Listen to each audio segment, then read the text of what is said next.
Jaxson Dart will be a factor in one quarterback leagues this season.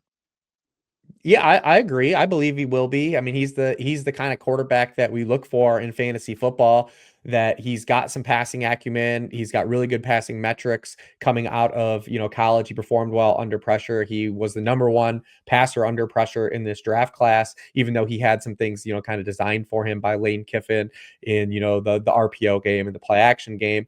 But we kind of saw him in the preseason. It's the preseason, we're not going to go crazy and say like he's going to roll over that type of efficiency. But this is a guy that has. Don't throw we out there. I might go crazy, but that's. But this is what I'm saying is this guy has a foundation of being a good passer, and then he's a good athlete. Like, so I've used the comp a few times, like Drake May. Like, he's very Drake May-ish in terms of he's not like a full edge. Like, he's not going to run around like Jaden Daniels, right? But like, he is going to give you scrambles, and he'll take off under pressure, right? Like, we saw him run a little bit in the preseason. He had a rushing touchdown. He scrambled on 20% of his dropbacks in college when he was pressured. That was second highest rate in this draft class as well. So I do think we're going to get some Drake May type run out. And even a lot of people probably look at this matchup and they're like, well, it's the Chargers, right? Like this isn't exciting at any level. But even Drake May, his first start last year came in a spot where no one wanted him to play against the Texans, and they got boat raced. They lost 41-21, I believe. And he still had 20 fantasy points in that game. So his spot's actually a little bit better than Drake May's too, not for this week, but in total in the season, because, Drake May had no pass catchers last year. Yeah. He at least still has Malik Neighbors, and shoot, Wan'Dale Robinson is probably better than Demario Douglas. So it's a little bit better of a lift off for Jaxson Dart. The schedule is not very good, but he is, from an archetypical stance, the type of quarterback that will provide some value for sure. Yeah, I was going to bring up the schedule because I am big on Jaxson Dart. I drafted Jaxson Dart. You and I together drafted Jaxson Dart a lot late in best ball leagues. We expected him to start early. And like you said, it just like all with Jaxson Dart, all you have to think about is the way they've used him in these first few weeks, like bringing him in on those read option and RPO situations. He's going to be a threat. He's going to get designed runs.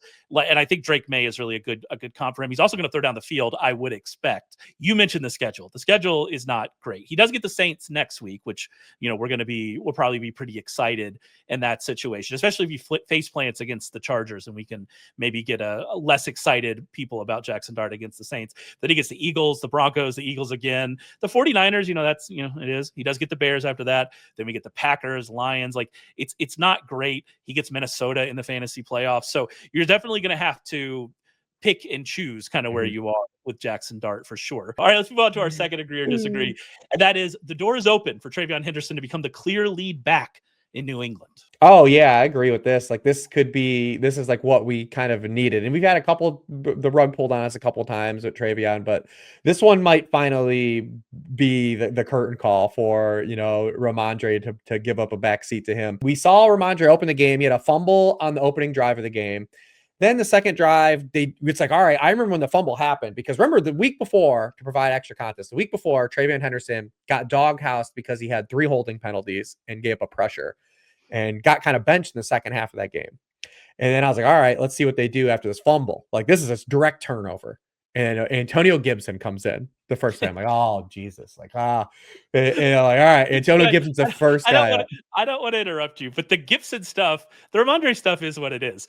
But the Gibson stuff has been, like, that's been the tilting part of it. And I love Gibson as a player because, like, he's been kind of good anytime he's really gotten opportunities. Yeah. And somehow everyone's like, I don't really like that. Then he gets kind of just roadblocked again. So he comes in the game and I'm like, all right, okay, all right, here we go. And then, they still mix Stevenson back in. They give him another shot because maybe it's, hey, just variance. Hey, the dude fumbled. Let's see if it's a thing.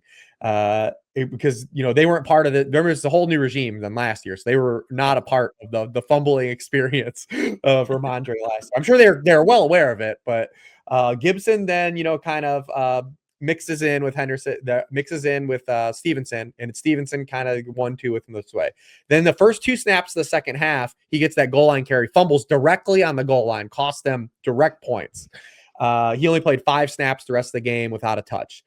Gibson then took over the very next possession again because it's like, all right, are they going to bring in Henderson? And then he fumbles. So now I think it's just like they were like, we're at the end of our wits here. And then Henderson basically took over the entire fourth quarter. He played 14 snaps compared to 3 for Stevenson and 2 for Gibson. We've seen some of the reports where he was like first in line for reps. Yeah. So we'll see how sticky that is. coming into this matchup. But Stevenson's now fumbled after fumbling 7 times this year. Still an issue, especially when you give away the goal line touches. Like, those are precious commodities. Like, you don't want to be doing that. And then Henderson's ball security was the reason they drafted him and why this marriage made sense. Henderson didn't fumble 1 time in college.